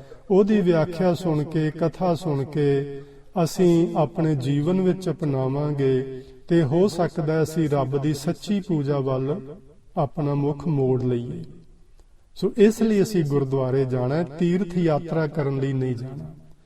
ਸੋ ਇੱਕ ਤੇ ਇਹ ਗੱਲ ਹੋ ਗਈ ਕਿ ਤੀਰਥਾਂ ਉੱਤੇ ਯਾਤਰੀ ਜਾਂਦੇ ਨੇ ਤੇ ਉੱਥੇ ਉਹ ਚੁੱਭੀ ਮਾਰਦੇ ਨੇ ਤੇ ਉੱਥੋਂ ਮੂਰਤੀ ਪੂਜਾ ਕਰ ਲੈਂਦੇ ਨੇ ਤੇ ਜਾਂ ਹਾਰ ਪਵਾ ਦਿੰਦੇ ਨੇ ਗਲਾਂ ਵਿੱਚ ਉੱਥੇ ਮੂਰਤੀਆਂ ਦੇ, ਤੇ ਘਰਾਂ ਨੂੰ ਆ ਜਾਂਦੇ ਨੇ ਤੇ ਆ ਕੇ ਕਹਿੰਦੇ ਨੇ ਸਾਡੀ ਯਾਤਰਾ ਹੋ ਗਈ ਹੈ। ਗੁਰੂ ਜੀ ਕਹਿੰਦੇ ਨੇ ਕੇਵਲ ਯਾਤਰਾ ਹੀ ਕਰਨੀ ਨਹੀਂ, ਜੇ ਤੁਸੀਂ ਉੱਥੇ ਜਾ ਕੇ ਨਿਵਾਸ ਹੀ ਕਰ ਲਓ, ਤੀਰਥ ਤੇ ਰਹਿਣ ਹੀ ਲੱਗ ਪਓ, ਉੱਥੇ ਘਰ ਬਣਾ ਲਓ। ਕਬੀਰ ਸਾਹਿਬ ਨੇ ਇਸ ਗੱਲ ਨੂੰ ਬੜਾ ਸਪਸ਼ਟ ਕੀਤਾ ਹੋਇਆ ਬਾਣੀ ਵਿੱਚ। ਉਹ ਕਹਿੰਦੇ ਨੇ, ਕਬੀਰ ਗੰਗਾ ਤੀਰ ਜੋ ਘਰ ਕਰਹਿ, ਪੀਵੈ ਨਿਰਮਲ ਨੀਰ, ਬਿਨ ਹਰ ਭਗਤ ਨਾ ਮੁਕਤ ਹੋਏ, ਇਉਂ ਕਹਿ ਰਮੈ ਕਬੀਰ। ਹੁਣ ਇਹ ਜਿਹੜੀਆਂ ਗੱਲਾਂ ਮੈਂ ਤੁਹਾਡੇ ਨਾਲ ਕਰਨਾ ਨਾ, ਕਰਮ ਕਾਂਡਾਂ ਵਾਲੀਆਂ, ਇਹ ਮੈਂ ਆਪਣੇ ਕੋਲੋਂ ਨਹੀਂ ਕਰਦਾ, ਇਹ ਸਾਰੇ ਬਚਨ ਗੁਰਬਾਣੀ 'ਚ ਲਿਖੇ ਹੋਏ ਨੇ। ਹੁਣ ਕਬੀਰ ਸਾਹਿਬ ਸਪਸ਼ਟ ਕਰਦੇ ਨੇ ਕਿ ਤੁਸੀਂ ਤੀਰਥਾਂ ਦੀ ਯਾਤਰਾ ਕਰਨ ਦੀ ਤੇ ਇੱਕ ਪਾਸੇ ਗੱਲ ਰਹਿਣ ਦਿਓ, ਭਾਵੇਂ ਕੋਈ ਬੰਦਾ ਉੱਥੇ ਜਾ ਕੇ ਘਰ ਹੀ ਪਾ ਲਵੇ, ਉੱਥੇ ਪੱਕਾ ਹੀ ਡੇਰਾ ਲਾ ਲੇ ਵੀ ਮੈਂ ਇੱਥੇ ਤੀਰਥ ਤੇ ਹੀ ਰਹਿਣਾ, ਮੈਂ ਗੰਗਾ ਦੇ ਕਿਨਾਰੇ ਹੀ ਰਹਿਣਾ, ਮੈਂ ਅੰਮ੍ਰਿਤਸਰ ਹੀ ਰਹਿਣਾ, ਮੈਂ ਹਜੂਰ ਸਾਹਿਬ ਹੀ ਰਹਿਣਾ ਹੁਣ। ਲੇਕਿਨ ਉਹ ਕਹਿੰਦੇ ਨੇ ਵਾਹਿਗੁਰੂ ਜੀ ਦੀ ਭਗਤੀ ਤੋਂ ਬਿਨਾ ਤੈਨੂੰ ਵਿਕਾਰਾਂ ਤੋਂ ਮੁਕਤੀ ਨਹੀਂ ਮਿਲਣ ਵਾਲੀ, ਤੇਰੀ ਬੰਦ ਖਲਾਸੀ ਨਹੀਂ ਹੋਣ ਵਾਲੀ। ਭਾਵੇਂ ਤੂੰ ਤੀਰਥ ਯਾਤਰਾ ਕਰ ਲੈ ਤੇ ਭਾਵੇਂ ਤੀਰਥਾਂ ਉੱਤੇ ਨਿਵਾਸ ਜਾ ਕੇ ਆਪਣਾ ਘਰ ਹੀ ਬਣਾ ਕੇ ਉੱਥੇ ਰਹਿਣ ਲੱਗ ਪਓ। ਸੋ ਗੁਰੂ ਜੀ ਆਖਦੇ ਨੇ ਕਈ ਕੋਟ ਪਏ ਤੀਰਥ ਵਾਸੀ, 1 2 4 ਬੰਦੇ ਨਹੀਂ, ਕਰੋੜਾਂ ਲੋਕ ਇਹੋ ਜਿਹੇ ਨੇ ਇਸ ਜਗਤ ਦੇ ਅੰਦਰ ਜਿਨ੍ਹਾਂ ਨੇ ਤੀਰਥਾਂ ਉੱਤੇ ਜਾ ਕੇ ਘਰ ਹੀ ਬਣਾ ਲਏ ਨੇ ਤੇ ਉੱਥੇ ਹੀ ਰਹਿਣ ਲੱਗ ਪਏ ਨੇ। ਕਈ ਕੋਟ ਬਨ ਪਰ ਮਹਿ ਉਦਾਸੀ। ਉਦਾਸੀ ਸ਼ਬਦ ਆਪਾਂ ਸਾਰੇ ਸਮਝਦੇ ਹਾਂ ਕਿ ਗੁਰੂ ਨਾਨਕ ਸਾਹਿਬ ਨੇ 4 ਉਦਾਸੀਆਂ ਕੀਤੀਆਂ ਸਨ, ਲੇਕਿਨ ਉਹਨਾਂ ਦੀ ਉਦਾਸੀ ਵਿੱਚ ਤੇ ਇਸ ਉਦਾਸੀ ਵਿੱਚ ਫਰਕ ਹੈ। ਗੁਰੂ ਨਾਨਕ ਸਾਹਿਬ ਨੇ ਜਿਹੜੀਆਂ 4 ਉਦਾਸੀਆਂ ਕੀਤੀਆਂ ਨੇ, ਜਿਹੜੀਆਂ 4 ਯਾਤਰਾਵਾਂ ਕੀਤੀਆਂ ਨੇ, ਅਸਲ ਵਿੱਚ ਉਹ ਉਹਨਾਂ ਦੇ ਪ੍ਰਚਾਰਕ ਦੌਰੇ ਨੇ। ਨਾ ਉਦਾਸੀ ਦਿੱਤਾ ਗਿਆ, ਉਹ ਵੀ ਜਿਹੜੀਆਂ ਸਾਡੀਆਂ ਨਾ ਜਨਮ ਸਾਖੀਆਂ ਨੇ ਗੁਰੂ ਨਾਨਕ ਸਾਹਿਬ ਦੀਆਂ, ਉਹਨਾਂ ਨੇ ਨਾ ਉਦਾਸੀ ਦੇ ਦਿੱਤਾ ਹੈ ਇਹਨਾਂ 4 ਗੁਰੂ ਸਾਹਿਬ ਦੇ ਧਰਮ ਪ੍ਰਚਾਰਕ ਦੌਰਿਆਂ ਨੂੰ। ਉਹ ਪ੍ਰਚਾਰਕ ਫੇਰੀਆਂ ਨੇ, ਨਾ ਕਿ ਉਹ ਇਸ ਭਾਂਤ ਦੀ ਉਦਾਸੀ ਹੈ ਕਿ ਕੋਈ ਬੰਦਾ ਘਰੋਂ ਲੜ ਪਿਆ ਹੈ, ਘਰ ਉੱਤੇ ਸਿਰ ਤੇ ਕਰਜ਼ਾ ਚੜ ਗਿਆ ਸੀ, ਉਹ ਉਤਰਦਾ ਨਹੀਂ ਸੀ, ਘਰ ਵਾਲੇ ਤੰਗ ਕਰਦੇ ਸੀ, ਘਰ ਵਾਲੀ ਆਖੇ ਨਹੀਂ ਸੀ ਲੱਗਦੀ ਤੇ ਉਹ ਹੁਣ ਛੱਡ ਛਡਾ ਕੇ ਉਦਾਸ ਹੋ ਕੇ ਤੇ ਜੰਗਲਾਂ ਨੂੰ ਚਲਾ ਗਿਆ। ਗੁਰੂ ਨਾਨਕ ਦਾ ਮਤ ਇਹ ਨਹੀਂ ਹੈ। ਨਾ ਗੁਰੂ ਨਾਨਕ ਇਹੋ ਜਿਹੀਆਂ ਉਦਾਸੀਆਂ ਉਹਨਾਂ ਨੇ ਧਾਰਨ ਕੀਤੀਆਂ ਤੇ ਨਾ ਕਿਸੇ ਨੂੰ ਧਾਰਨ ਕਰਨ ਲਈ ਪ੍ਰੇਰਨਾ ਕੀਤੀ। ਲੇਕਿਨ ਇਸ ਸੰਸਾਰ ਦੇ ਅੰਦਰ ਬਹੁਤ ਸਾਰੇ ਲੋਕ ਨੇ ਜਿਹੜੇ ਘਰੋਂ ਪਰੇਸ਼ਾਨ ਹੋਏ, ਘਰੋਂ ਤੰਗ ਹੋਏ, ਹੁਣ ਵਿਆਹ ਕਰਵਾ ਲਿਆ, ਬੱਚੇ ਪੈਦਾ ਕਰ ਲਏ 8 10 12, ਪਹਿਲਾਂ ਬੜੇ ਬੜੇ ਬੱਚੇ ਪੈਦਾ ਹੋ ਜਾਂਦੇ, 15 15 20 20 ਲੋਕਾਂ ਦੇ ਬੱਚੇ ਹੁੰਦੇ ਸੀ ਤੇ ਸਾਰਿਆਂ ਵਾਸਤੇ ਰੋਜੀ ਰੋਟੀ ਦਾ ਇੰਤਜ਼ਾਮ ਕਰਨਾ, ਸਾਰਿਆਂ ਵਾਸਤੇ ਮੰਜਿਆਂ ਬਿਸਤਰਿਆਂ ਦਾ ਇੰਤਜ਼ਾਮ ਕਰਨਾ, ਸਾਰਿਆਂ ਲਈ ਵੱਖਰੇ ਵੱਖਰੇ ਕਮਰੇ ਪਾ ਕੇ ਦੇਣੇ, ਇਹ ਬੜਾ ਔਖਾ ਮਾਮਲਾ ਸੀ। ਬੱਚੇ ਤੇ ਪੈਦਾ ਕਰ ਲਏ ਤੇ ਹੁਣ ਅੱਗੇ ਕੰਮ ਖਰਾਬ ਹੋ ਗਿਆ ਤੇ ਹੁਣ ਜਦੋਂ ਕੰਮ ਖਰਾਬ ਹੋਇਆ ਫਿਰ ਉਦਾਸੀ ਬਣ ਗਿਆ, ਸਾਧੂ ਬਣ ਗਿਆ, ਛੱਡ ਕੇ ਘਰ-ਬਾਰ ਤੇ ਜੰਗਲਾਂ ਨੂੰ ਭੱਜ ਤੁਰਿਆ। ਇਹੋ ਜਿਹੇ ਉਦਾਸੀਆਂ ਦੀ ਗੱਲ ਗੁਰੂ ਜੀ ਕਰਦੇ ਨੇ। ਕਈ ਕੋਟ ਬਨ ਪਰ ਮਹਿ ਉਦਾਸੀ। ਬੜੇ ਲੋਕ ਨੇ ਜਿਹੜੇ ਘਰਾਂ ਬਾਹਰਾਂ ਤੋਂ ਉਦਾਸੀ ਹੋ ਕੇ, ਉਪਰਾਮ ਹੋ ਕੇ, ਘਰੋਂ ਤੰਗ ਆ ਕੇ ਘਰ ਬਾਹਰ ਛੱਡ ਕੇ ਜੰਗਲਾਂ ਨੂੰ ਚਲੇ ਗਏ ਤੇ ਭਟਕਦੇ ਰਹੇ। ਭਰਮਣ ਦਾ ਮਤਲਬ ਹੈ ਭਟਕਣਾ ਵਿੱਚ ਪੈ ਜਾਣਾ। ਉਹ ਭਟਕਦੇ ਰਹੇ, ਲੇਕਿਨ ਇਹਨਾਂ ਵਿੱਚੋਂ ਵੀ ਕੋਈ ਜਣਾ, ਭਾਵੇਂ ਉਹ ਕਰੋੜਾਂ ਲੋਕ ਨੇ ਜਿਹੜੇ ਤੀਰਥਾਂ ਤੇ ਨਿਵਾਸ ਕਰਨ ਲੱਗ ਪਏ ਨੇ, ਭਾਵੇਂ ਉਹ ਕਰੋੜਾਂ ਲੋਕ ਨੇ ਜਿਹੜੇ ਘਰ ਬਾਹਰ ਛੱਡ ਕੇ ਜੰਗਲਾਂ ਬੀਆਂ ਬਾਨਾਂ ਵਿੱਚ ਉਦਾਸੀ ਹੋ ਕੇ ਭਟਕਦੇ ਫਿਰਦੇ ਨੇ, ਭਈ ਉਹਨਾਂ ਵਿੱਚੋਂ ਵੀ ਵਾਹਿਗੁਰੂ ਜੀ ਦਾ ਕੋਈ ਅੰਤ ਪਾਰਾਵਾਰ ਜਿਹੜਾ ਉਹ ਨਹੀਂ ਪਾ ਸਕਦਾ। ਹਰ ਸ਼ਲੋਕ ਜਿਹੜਾ ਹੈ ਉਹਨੂੰ ਅਸ਼ਟਪਦੀ ਨੂੰ ਸਮਝਣ ਵਾਸਤੇ ਸਾਨੂੰ ਉਹ ਸ਼ਲੋਕ ਨਾਲ ਰੱਖਣਾ ਪੈਂਦਾ ਹੈ। ਸੋ ਇਹ ਸ਼ਲੋਕ ਤੁਸੀਂ ਨਾਲ ਰੱਖਣਾ ਸਾਰੀ ਅਸ਼ਟਪਦੀ ਵਿੱਚ ਕਿ ਵਾਹਿਗੁਰੂ ਜੀ ਦਾ ਅੰਤ ਪਾਰਾਵਾਰ ਨਹੀਂ ਪਾਇਆ ਜਾ ਸਕਦਾ, ਲੇਕਿਨ ਉਹਦੀ ਉਸਤਤ ਬਹੁਤ ਸਾਰੇ ਲੋਕ ਕਰਦੇ ਨੇ, ਚਾਹੇ ਉਹ ਤੀਰਥਾਂ ਤੇ ਰਹਿ ਕੇ ਕਰਦੇ ਨੇ, ਚਾਹੇ ਉਹ ਘਰ-ਬਾਰ ਛੱਡ ਕੇ ਉਦਾਸੀ ਹੋ ਗਏ ਨੇ, ਚਾਹੇ ਉਹਨਾਂ ਨੇ ਆਪਣੀ ਜ਼ਿੰਦਗੀ ਦੇ ਅੰਦਰ ਪੂਜਾ ਕਰ ਲਈਏ, ਆਪਣੀ ਜ਼ਿੰਦਗੀ ਅੰਦਰ ਉਹਨਾਂ ਆਚਾਰ ਵਿਵਹਾਰ ਚੰਗਾ ਅਪਣਾ ਲਿਆ ਹੈ, ਭਈ ਉਹ ਵਾਹਿਗੁਰੂ ਜੀ ਦਾ ਅੰਤ ਨਹੀਂ ਪਾ ਸਕਣਗੇ। ਅੱਗੇ ਆਖਦੇ ਨੇ ਕਈ ਕੋਟ ਵੇਦ ਕੇ ਸਰੋਤੇ। ਵੇਦ ਮਤਲਬ 4 ਹਿੰਦੂ ਧਰਮ ਦੇ ਗ੍ਰੰਥ ਜਿਹੜੇ ਨੇ ਉਹਨਾਂ ਦੇ ਸਰੋਤੇ ਮੈਨੇ ਸੁਣਨ ਵਾਲੇ। ਕਰੋੜਾਂ ਹੀ ਲੋਕ ਨੇ ਜਿਹੜੇ ਇਹਨਾਂ ਧਾਰਮਿਕ ਗ੍ਰੰਥਾਂ ਨੂੰ ਸੁਣਨ ਵਾਲੇ ਹਨ। ਕਈ ਕੋਟ ਤਪੀਸੁਰ ਹੋਤੇ, ਤੇ ਕਰੋੜਾਂ ਹੀ ਲੋਕ ਹੈ ਉਹ ਨੇ ਜਿਹੜੇ ਤਪ ਸਾਧਨਾਵਾਂ ਕਰਕੇ ਤਪ ਜਮਾ ਈਸ਼ਰ ਯਾਨੀ ਵੱਡੇ ਮਹਾਂਪੁਰਸ਼ ਉਹਨਾਂ ਦੇ ਬਣ ਜਾਂਦੇ ਨੇ। ਤਪੀਸ਼ਰ ਉਹਨੂੰ ਆਖਦੇ ਨੇ ਜਿਹੜੇ ਤਪੀਆਂ ਦੇ ਮੁਖੀ ਤਪੀ ਹੁੰਦੇ ਨੇ। ਸੋ ਇਹ ਕਰੋੜਾਂ ਲੋਕ ਨੇ ਜਿਹੜੇ ਧਰਮ ਗ੍ਰੰਥਾਂ ਦਾ ਪਾਠ ਕੇਵਲ ਸੁਣਦੇ ਨੇ, ਜਿਹੜੇ ਘਰ-ਬਾਰ ਛੱਡ ਕੇ ਤਪ ਸਾਧਨਾਵਾਂ ਕਰਦੇ ਨੇ, ਜੰਗਲਾਂ ਬੀਆਂ ਬਾਨਾਂ ਵਿੱਚ ਚਲੇ ਜਾਂਦੇ ਨੇ, ਉੱਥੇ ਉਹ ਦਰਖਤਾਂ ਨਾਲ ਉਲਟੇ ਲਟਕ ਕੇ ਭਗਤੀ ਕਰਦੇ ਨੇ, ਕੋਈ ਪਾਣੀ ਵਿੱਚ ਖਲੋ ਕੇ ਭਗਤੀ ਕਰਦਾ ਹੈ, ਕੋਈ ਦੁਆਲੇ ਅੱਗ ਬਾਲ ਲੈਂਦਾ ਤੇ ਉਹਦੇ ਵਿੱਚ ਬੈਠ ਕੇ ਭਗਤੀ ਕਰਦੇ ਨੇ। ਇਹੋ ਜਿਹੇ ਕਰੋੜਾਂ ਹੀ ਤਪੀਸ਼ਰ ਹੋ ਗੁਜ਼ਰੇ ਨੇ, ਇਹੋ ਜਿਹੇ ਕਰੋੜਾਂ ਹੀ ਵੇਦਾਂ ਦੇ ਸਰੋਤੇ ਹੋ ਗੁਜ਼ਰੇ ਨੇ। ਸੁਣ, ਇੱਥੇ ਇੱਕ ਗੱਲ ਮੈਂ ਤੁਹਾਡੇ ਨਾਲ ਸਾਂਝੀ ਕਰਨਾ ਚਾਹਾਂਗਾ, ਔਰ ਉਹ ਬੜੀ ਸਪਸ਼ਟ ਹੈ ਕਿ ਸਾਡੇ ਵਿੱਚ ਵੀ ਇਹ ਪਰੰਪਰਾ ਇੱਕ ਚੱਲ ਪਈ ਹੈ ਕਿ ਪਾਠ ਸੁਣਨਾ ਹੈ, ਔਰ ਪਾਠ ਕੇਵਲ ਸੁਣਨਾ ਹੀ ਹੈ, ਮੰਨਣਾ ਕੱਖ ਵੀ ਨਹੀਂ। ਸੋ ਜਿੰਨਾ ਚਿਰ ਸਾਡੀ ਇਹ ਪਰਿਪਾਟੀ ਰਹੇਗੀ ਨਾ ਪਾਠ ਸੁਣਨਾ ਹੈ, ਓਨਾ ਚਿਰ ਅਸੀਂ ਅੱਗੇ ਕਦਮ ਨਹੀਂ ਵਧਾ ਪਾਵਾਂਗੇ। ਹੁਣ ਗੁਰੂ ਜੀ ਨੇ ਆਖਿਆ ਪਹਿਲਾਂ ਸੁਣਨਾ ਹੈ ਤੇ ਫਿਰ ਉਹਨੂੰ ਮੰਨਣਾ ਹੈ, ਤੀਜੇ ਨੰਬਰ ਤੇ ਉਹਨੂੰ ਜੀਵਨ ਵਿੱਚ ਅਪਣਾਉਣਾ। ਸੁਣਿਆ ਮੰਨਿਆ ਮਨ ਕੀਤਾ ਭਾਵੋ। ਪਹਿਲਾਂ ਸੁਣਨਾ ਹੈ ਫਿਰ ਮੰਨਣਾ ਹੈ। ਮਨ ਕੀਤਾ ਭਾਵ ਤੋਂ ਮਤਲਬ ਕਿ ਉਹਨੂੰ ਜੀਵਨ ਵਿੱਚ ਅਪਣਾ ਲੈਣਾ, ਮਨ ਵਿੱਚ ਉਹਨੂੰ ਪਿਆਰ ਕਰਕੇ ਮੰਨ ਲੈਣਾ ਕਿ ਆਹ ਜਿਹੜਾ ਬਚਨ ਗੁਰੂ ਜੀ ਨੇ ਆਖਿਆ ਸੱਚ ਹੈ ਤੇ ਇਹ ਮੇਰੇ ਮੰਨਣ ਯੋਗ ਹੈ ਤੇ ਮੈਂ ਇਸ ਨੂੰ ਹੁਣ ਜ਼ਿੰਦਗੀ ਵਿੱਚ ਅਪਣਾ ਲੈਣਾ। ਉਹ ਬਚਨ ਜਿਹੜਾ ਹੈ ਨਾ, ਉੱਥੋਂ ਤੱਕ ਅਸੀਂ ਨਹੀਂ ਪਹੁੰਚ ਪਾ ਰਹੇ। ਅਸੀਂ ਵੀ ਕੇਵਲ ਸੁਣਨ ਤੱਕ ਹੀ ਸੀਮਤ ਹੋ ਕੇ ਰਹਿ ਗਏ ਹਾਂ ਵੀ ਸਵੇਰੇ ਜਪਜੀ ਸਾਹਿਬ ਸੁਣ ਲਿਆ, ਕਈ ਲੋਕ ਘਰਾਂ ਵਿੱਚ ਸੁਖਮਨੀ ਦੀ ਟੇਪ ਲਗਾ ਕੇ ਸੁਣ ਲੈਂਦੇ ਨੇ, ਕਈ ਲੋਕਾਂ ਨੇ ਸਹਿਜ ਪਾਠ ਨਾ ਅੱਜ ਕੱਲ ਉਹ ਸਿੱਖ ਨੈਟ ਤੇ ਉਹਨਾਂ ਨੇ ਪੂਰਾ ਸਹਿਜ ਪਾਠ ਪਾਇਆ ਹੋਇਆ, ਇੱਕੋ ਉਹਦੇ ਵਿੱਚ ਉਹ ਲਗਾਤਾਰ 70-80 ਘੰਟੇ ਚੱਲਦਾ ਰਹਿੰਦਾ ਤੇ 70-80 ਘੰਟਿਆਂ ਦੀ ਉਹਨਾਂ ਇੱਕ ਟੇਪ ਜਾਂ CD ਬਣਾਈ ਹੋਈ ਹੈ। ਤੇ ਕਈਆਂ ਨੇ ਕੀ ਕੀਤਾ ਹੈ ਕਿ ਉਹਨੂੰ ਘਰ ਵਿੱਚ ਚਾਲੂ ਕਰ ਦਿੰਦੇ ਨੇ ਕੰਪਿਊਟਰ ਤੇ ਉਹ ਰਾਤ ਦਿਨ ਚੱਲਦਾ ਹੀ ਰਹਿੰਦਾ, ਘਰ ਕੋਈ ਹੋਵੇ ਕੋਈ ਨਾ ਹੋਵੇ। ਕੋਈ ਰੋਟੀ ਖਾ ਰਹੇ ਨੇ, ਬਾਥਰੂਮ ਗਏ ਹੋਏ ਨੇ, ਨਹਾ ਰਹੇ ਨੇ, ਅੰਦਰ ਅਸੀਂ ਹੁਣ ਗ੍ਰਸਤੀ ਲੋਕ ਆਪਣੇ ਬੈਡਰੂਮ ਵਿੱਚ ਵੀ ਸੌਂਦੇ ਆ, ਲੇਕਿਨ ਪਾਠ ਚੱਲ ਰਿਹਾ ਸਾਡੇ ਘਰ ਵਿੱਚ। ਹੁਣ ਇਹ ਕਰਮ ਕਾਂਡ ਨਹੀਂ ਤੇ ਹੋ ਰਿਹਾ ਕੀ ਹੈ ਨਾ, ਇਹ ਬਹੁਤ ਵੱਡਾ ਕਰਮ ਕਾਂਡ ਹੈ, ਇਹ ਸਾਨੂੰ ਬੰਦ ਕਰਨਾ ਚਾਹੀਦਾ ਹੈ। ਪਾਠ ਓਨਾ ਚਿਰ ਸੁਣੋ ਜਿੰਨਾ ਚਿਰ ਤੁਸੀਂ ਬਿਲਕੁਲ ਸੁਰਤੀ ਜੋੜ ਕੇ ਉਹਨੂੰ ਸੁਣ ਸਕਦੇ ਹੋ। ਮੈਨੂੰ ਪਹਿਲਾਂ ਨਹੀਂ ਸੀ ਪਤਾ, ਹੁਣ ਇਹਨਾਂ ਦਿਨਾਂ ਵਿੱਚ ਨਾ ਮੈਂ ਤੁਹਾਨੂੰ ਆਖਿਆ ਸੀ ਕਿ ਮੈਂ ਬੜਾ ਕੁਝ ਸਿੱਖਿਆ। ਮੈਂ ਇੱਕ ਗੱਲ ਆ ਵੀ ਸਿੱਖੀ ਜੇ ਵੀ ਬੰਦਾ ਨਾ ਅੱਧੇ ਘੰਟੇ ਤੋਂ ਵੱਧ ਸੁਣਨ ਦੀ ਸਮਰੱਥਾ ਨਹੀਂ ਰੱਖਦਾ। ਅੱਧੇ ਘੰਟੇ ਤੋਂ ਵੱਧ ਜਦੋਂ ਅਸੀਂ ਕੋਈ ਕੈਸਟ ਸੁਣੋ, ਕੋਈ YouTube ਤੇ ਸੁਣੋ, ਕਿਸੇ ਦੀ ਕਥਾ ਸੁਣੋ, ਅੱਧੇ ਘੰਟੇ ਤੋਂ ਬਾਅਦ ਅਸੀਂ ਹਿੱਲਣਾ ਸ਼ੁਰੂ ਕਰ ਦਿੰਦੇ ਹਾਂ। ਅੱਧੇ ਘੰਟੇ ਤੋਂ ਪਹਿਲਾਂ ਸਾਡਾ ਮਨ ਜੁੜਿਆ ਰਹਿੰਦਾ ਹੈ।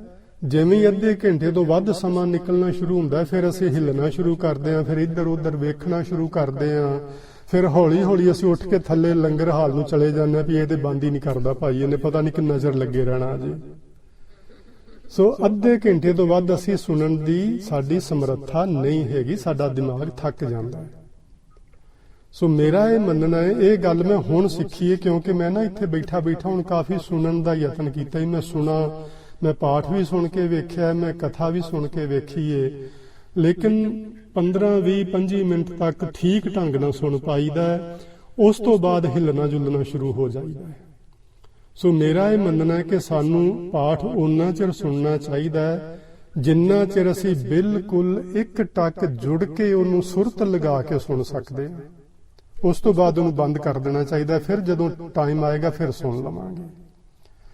ਹੁਣ ਜੋ ਸੁਣਿਆ ਹੈ ਉਹਦੇ ਉੱਤੇ ਫਿਰ ਅਸੀਂ ਵਿਚਾਰ ਕਰਨੀ ਹੈ ਕਿ ਜੋ ਕੁਝ ਮੈਂ ਅੱਜ ਇਸ ਪਾਠ ਵਿੱਚੋਂ ਸੁਣਿਆ ਹੈ ਕਿ ਉਹਦੇ ਵਿੱਚੋਂ ਕਿਹੜੀਆਂ ਚੀਜ਼ਾਂ ਨੇ ਜਿਹੜੀਆਂ ਮੈਂ ਮੰਨਦਾ, ਕਿਹੜੀਆਂ ਚੀਜ਼ਾਂ ਆਈਆਂ ਨੇ ਜਿਹੜੀਆਂ ਮੈਂ ਜੇ ਮੰਨਣ ਨਹੀਂ ਲੱਗਿਆ ਤੇ ਕਿਵੇਂ ਉਹਨਾਂ ਨੂੰ ਮੈਂ ਮੰਨ ਸਕਦਾ, ਕਿਵੇਂ ਉਹਨਾਂ ਨੂੰ ਜ਼ਿੰਦਗੀ 'ਚ ਅਪਣਾਵਾਂ।